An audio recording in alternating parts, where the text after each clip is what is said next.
I am very pleased to welcome today James Campbell from right here in Edinburgh, and he's going to tell us more about himself, his Campbell heritage, his Local Flavours tours and much more about what he does on a day-to-day basis guiding people around Scotland. So, I was born in Edinburgh in 1970, born in the house, and I've lived in this historic city ever since. So it's definitely my hometown.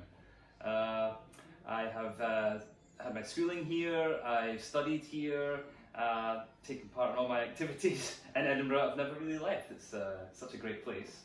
And I've after working in travel through the 90s, I decided that my real passion was to show people Scotland. And that's when I decided to, in the early 2000s, to think about starting up a tour company. I wasn't sure what form that would take, if it was going to be bigger tours, but given that I'd like to get to the far-flung place or the off-beaten track place, private touring seemed to be the best way to go with that. So set about setting up a little private tours business, operating out of Edinburgh. So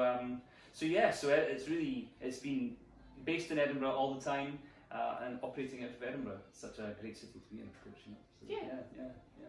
So what do you think is so special about Edinburgh then? I know that you take your guests all over Scotland, but as a city, what do you think is very special? Why do we get so many people to Edinburgh?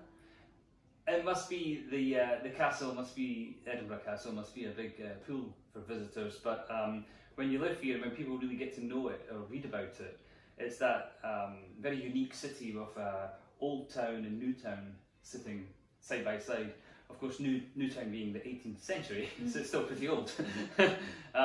So that juxtaposition of this amazing old area, which is still pretty intact actually. It's always, it makes me smile when I hear people from across Scotland saying that Edinburgh is such a beautiful city. So when people in your own countries say that the capital city is very beautiful, that's quite a thing.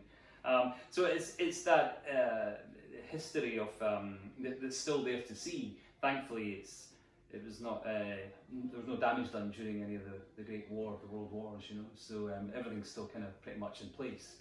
So I think that's what must draw people in. The Scots, of course, are famously loved the world over anyway.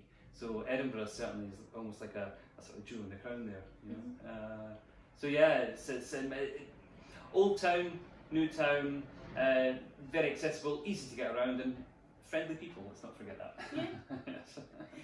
I love Edinburgh because you can walk everywhere. Yes. I feel like I can go to a lot of very different places and all just on foot, so it makes it quite a tourist friendly. It's a very walkable city, that's for sure. Yeah. It's a little bit hilly, but other than that, it's a very walkable city.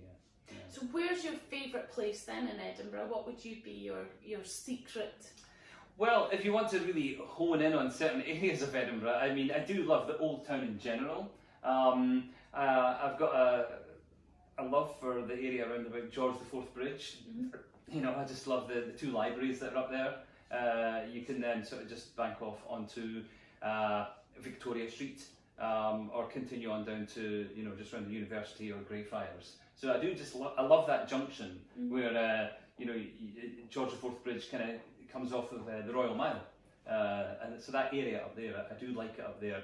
And Stockbridge in the New Town. We still do a lot of socialising there. Yes, good for lunch, yes. for supper. Yes. So tell us a bit more about the tours that you run and why are they different, and why would I, even as a Scot, why would I choose to go on a tour rather than try and discover Scotland myself?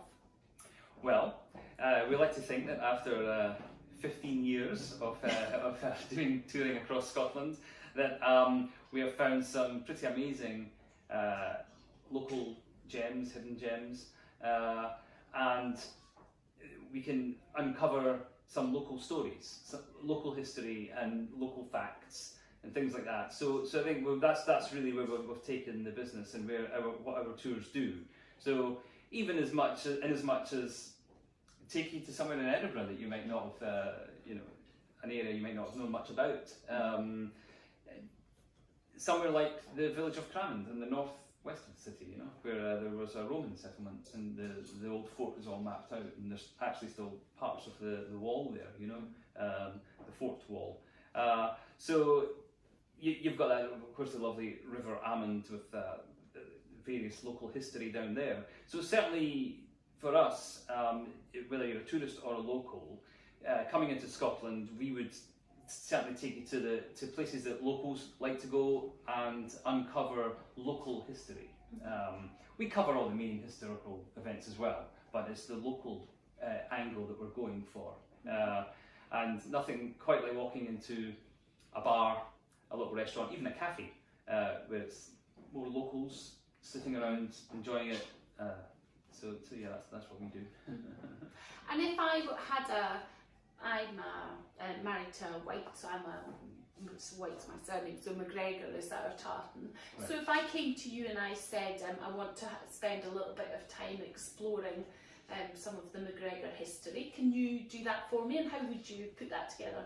Yes, and we do a lot of that. We first and foremost we have our books and historical guides on all the clans across Scotland. McGregor, so you're over at the Trossachs there, in that area, Loch Foyle and Loch Lubnig and that general area.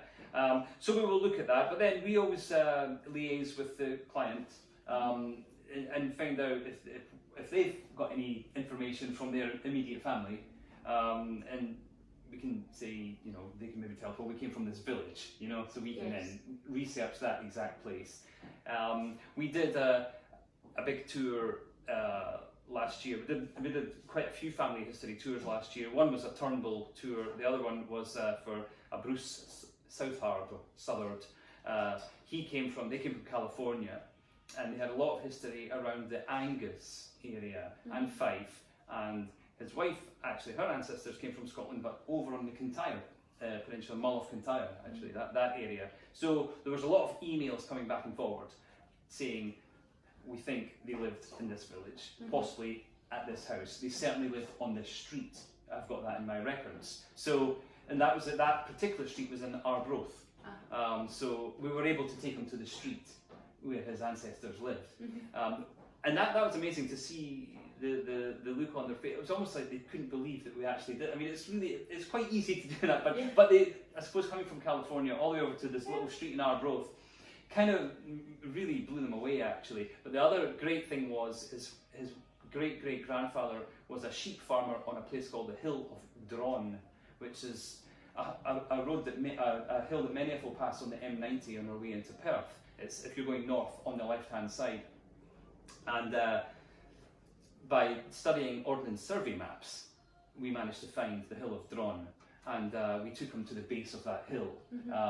He didn't feel like climbing it, which was fine. There's a big fence to get over it anyway. But we stood at the bottom of the hill where he looked up the hill, and it was that exact hill where his ancestor was a sheep farmer or a shepherd. So by using maps, by communicating clearly with the clients, and then using our own research through where clans come from, we kind of narrow it down to where to take them. Yeah, it's a great thing. Yeah, no, it is. It gives a holiday a whole different meaning, doesn't it? Yes, it's one of the things we really love doing, is family history and family ancestry. And sometimes people, they just say, you know, we come from Sutherland or the Isle of Skye. We don't have much more than that. We come from Glasgow. You know, my great grandparents lived in Glasgow. So if that's all they've got, that's all they've got. So we'll do, you know, older parts of Glasgow and just show them Glasgow, the River Clyde, you know, that kind of thing, and they have a sense of belonging just to be in that place. I always feel it's great for people from the New World, America, Canada, and such. It's a great thing to come back and visit places. What a great feeling that must be for them, you know. So I'm quite jealous of them, actually, for being able to do that, you know. We're from here, that's it. Yeah, well, we certainly find that when we're across overseas doing pop-up and things like that. We meet so many people, and that's what I love most about this job, is hearing their stories and how they came to be thousands of miles away, and their family history, and just that passion that they still have for Scotland and the link to Scotland and the heritage that's there. Yeah, it's a great thing. It's a great thing. It's, I love it. And so tell us then about the local flavours, because that's what your, is that makes me think of food. So is this about food or? Yes, well, it was born out of when we were putting tours together, and we get very busy with itineraries, and I said to my wife, actually, I'd really just love to give people more of a local flavour of Scotland, you know? And we kind of thought, that's quite a good little strapline, local flavours. And yes, it is, I mean, flavours, you immediately think food, but it's anything in a local area, whether it be a village, a town, an area of the country, or even a city, where you get a real locals feel of the place, and where locals like to go. So, you know, even if it's in Edinburgh, we'll seek out maybe Bruntsfield or Stockbridge for restaurants and things, or Leith, you know, just stuff just a little bit out, just out the way, so that even when you're here, you feel like you're kind of stepping away from the tourists just for a little while, you know. And then we extend that throughout the country as well, visiting, just maybe taking a back road into a village that's maybe not as much visited as much, and we also source local people doing local crafts, making local, you know, food stuff, you know, that you know, recipes and so it's more about just finding local people who are producing something and taking the tourists to them to give them a real authentic experience, you know. So that's what the local flavours is all about. It could be, it is food certainly, and drink, but it's also, as I say, local history, local stories, that kind of thing, to give people a real feeling that they've really gained something, as opposed to a mass tourist site, which we do as well, of course. But we tend to twin them up. If we go to somewhere like Stirling Castle, we'll then head off into the hills around Perthshire and visit some of the smaller villages there, and maybe take a stop at the Duplin Cross or something, you know, some ancient Pictish stones and things, you know. So yeah, that's really what it is. No, so I've really enjoyed your video tours that you've been doing recently. So are they driven by the lockdown? Is that something you've started to do to? Yes. To virtually share Scotland. It has become a twofold thing. It's obviously to show what we do. So that's first and foremost what it is. Show these local places, but in the media it's become apparent that we should all be going out into Scotland and England or whatever country you're in to support local business. So the local flavours is kind of tapping into that local business. So whenever we're doing it, we're now talking about local businesses. So it's kind of, that's sprung up from it. But yes, it has come about. The YouTube videos have come about because of the current COVID-19 circumstance we find ourselves in, you know. It's been good fun, actually. It's been good fun. Yes, very good fun. Expanded your skills. Yes. And do you think you'll carry that on then? Because I feel like we didn't do virtual appointments. We've been doing appointments, measuring appointments on video calls, and they've worked really, really well. And there's some people who will never be able to come to Scotland, or we'll never manage to do a pop-up shop local to them. So that's been. So I feel like that's something we as a company will carry on with, regardless of whether we're locked up or not. So do you feel the same, or? Yes, I think now they've started it, we can. I think it'd be unfair to just kind of use it during this time and then just sort of ditch it once we get busy again. We've started it, so we need to keep on going with it now. And we're getting better at it as well, as I'm sure you are as well. So you learn. You can only start from where you and then you try and get better, no matter what you do, of course. So we'll get better at it. And yes, when we will definitely, when we're touring again more frequently, we will continue to make little films and show them up. Yeah, I think it's a kind of win-win anyway. People. Encourage people to come, and if people can't get over here for whatever reason, well, at least they can get a little window into Scotland, you know. So definitely keep it going. So Evie, your wife, I know helps you. Well, I've seen her lots in the videos. So do you mix and match then, or is she the video star, or Well, what's the... well, she's the one that's done a theatre studies degree, so she should be better than me. But she's a very practical person, so she certainly was doing all the editing, she and the filming. But it was we were very keen to have the two of us present as well. Yeah. Sometimes together, like on our most recent film, but also we'll do separate things as well. All on the tourism in Scotland. So she's very much at the moment kind of directing, putting it together, and certainly editing it. Yeah. Me and doing writing a lot of the scripts and things. I'm also a musician as well, so the music that you hear on the video is me playing. And actually, our theme at the moment, because we're a bit limited on instruments, is an acoustic guitar and a glockenspiel. So I have given Evie a crash course in glockenspiel. So I'm strumming away, and if you hear the glockenspiel in the videos, it's her that's playing that. And it's actually for anyone who wants to give it a bash, it's literally acoustic guitar, glockenspiel in our son's bedroom, and we just recorded it directly into an iPhone. And just by positioning it nicely in the room, you get not a bad result. So it sounds okay. Yeah. Many talents, I can't claim to be. So you're not a bagpiper then? No, I'm not a bagpiper. I'm a guitar and keyboards actually is what, but more guitar is what I play. Yeah, and that from through the folk stuff, but into I suppose alternative indie sort of type music as well. Yes, that's what I do. And you haven't got your children involved in becoming tour guides? Well, when we were out doing one of our Edinburgh films, Andrew, who is only 9, picked up one of the scripts and did a little ad hoc to camera, and he was a wee natural actually. He was very funny and very good and confident and could read the script. Yeah. So we are doing a kids guide to Edinburgh, and he will present that. Oh, brilliant! So we're looking forward to that. Our older daughter, Rosie, who's almost 15, she has been holding.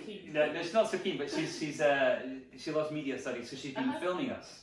She's doing the camera work with the iPhone. So yes, so it's a bit of a family. It's a family. I think that's brilliant. And I think that's the whole thing, isn't it, about running a business yourself, and your family have to get involved. Yes. My daughter has helped out on numerous virtual appointments, and she now knows how to measure for a kilt and various other items because she's been there, and she's just absorbed that. I always think they're phenomenally bad at maths, my children, but actually they do understand the concept of VAT when you pay VAT. The fact that if you're in America you don't need to pay the tax, and all these little practical things that they wouldn't know otherwise. Yeah, that's good life skills, right? So they've maybe not been doing much studying during lockdown, but they've picked up a few other things. So you're wearing your Campbell kilt? I am, yes. And you are a Campbell. Tell us a bit more about your Campbell heritage. Well, Campbell heritage, yes. So the Campbells go way back, mainly 13th century, late 12th, 13th century. The Campbell, as a clan, seemed to gain a lot of holdings around Local. Fortunately for the Campbells, they were pretty good at picking the right sides when it came to battles and manoeuvring politically through the landscape. They wholeheartedly supported Robert the Bruce in his advances against the English. The neighbouring clan to the Campbells over in Argyll would be the MacDougals. They rather infamously backed the English side in those wars of independence. In fact, in the 1290s, our chief, Michaelan Moore, was killed by the MacDougals. But Campbells supported Robert the Bruce. Of course, we all know what happened at Bannockburn, a great victory for the Scots, and two things happened there. Robert the Bruce gave his sister to be married to Sir Neil Campbell, and he also said to them, you can take that MacDougall land. And they did. So the Campbell kind of empire expanded across Argyll. Argyll in Gaelic means the coastland of the Gael, Argyll. You can hear that in the word. So the Campbells really expanded through that region And then, of course, we have hundreds of years of history where things kind of come in, the famous fallouts with the McDonald's and things. The Campbells are known for their the infamous massacre of Glencoe, but that's not really a Campbell MacDonald thing. It's more a British government against Jacobite supporters thing, really. I mean, it was Robert Campbell did lead the British regiment through the Glen, but it was more a statement from the Secretary of State for Scotland at the time to say, sign an oath of allegiance to the new King William, you know. Do not back the Jacobites, do not back this Catholic religion, go to the Protestant religion. So that's really what Glencoe, the massacre of Glencoe was all about, but the Campbells took a bit of a bad rap for that. Yes, I do. So that's a kind of history of the clan, well, a potty history of the clan. Through changing religion, becoming Protestant, they sided with the Hanoverians pretty much, and flourished through the 18th century and 19th century, and in fact still, you know, Inverary has been the seat of the clan since the 1400s, and it's still, the castle's still there, you know, well the newer castle's there from the 1700s, you know, and the Duke of Argyll still lives there, and is a chief who's very good on tourism actually, he's in promoting Argyll as a region, you know. Me personally, we come from a slightly different branch of the Campbells. We come from Ireland, from Drumshanbo in 1870 or the 1870s. There was an immigration of some Campbells from Drumshanbo, which is in County Leitrim, from that region into Leith in Edinburgh, and that is where my great grandfather came in. They came and settled in Leith. At that time in Ireland, I'm thinking potato famine, the sort of the legacy of the potato famine is why they would have come over, and of course they would have all been Catholics. So I do come from a Catholic line of Campbells, you know. Although I was baptised a Protestant through my mother's line, but yes. So they've come in from Ireland and settled in Leith, and there's still quite a lot of us around actually. Yes. So yeah. And so, do you always wear your Campbell kilt then when you're on tour? Do you have other variations? I don't. This is I wear it on tour most days. This is my personal favourite of the many Campbell tartans. This is called the Ancient Muted. So it's my personal favourite. I think it's the Dukes of Argyll, the current Duke of Argyll and his father both like this. You'll see them in this one quite a lot. My brother has the Red Alban, the one with the similar to the Gordon, with the yellow stripe. Yeah, he has that one. So yeah, this is just personally like this one. Yeah, I think it's a nice one. Yeah. No, it's nice, simple. Yes, it's very simple. Yes. No, it's very smart. Okay. So this week it's all going back to kind of Edinburgh and what's going on. So hotels have opened and things, and so how do you think this is the start of things improving? Are we going forwards? What do you see next? Have you got visitors now booking in to come with you? Yes, we've got some local people booking up some day tours as a treat for family members, that kind of thing. Couple of inquiries from south of the border, from England, so that may come to fruition. It's slowly picking up, but it's great that the hotels are opening. That's, you know, we will all tour companies should pick up something with the hotels opening up. So it's good that they're getting going, you know. So we just hope that their occupancy rates can keep on rising, and then we should pick up things here and there through it. And what about you then? Where do you like to go on holiday? Have you been away during lockdown or since we've been allowed out? Well, we were this year. We had taken the massive plunge and booked a week in Mallorca. Oh dear.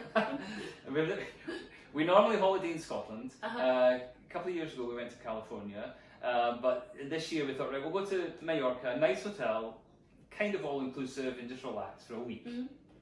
Well, that's not happening anymore. So we are going away next week. We're going to the Cairngorms, which is a place we go to quite a lot. And but this time we are actually camping. So we have a family tent, and we're going to do some camping just for 5 days in the Cairngorms National Park. It's an area we do love.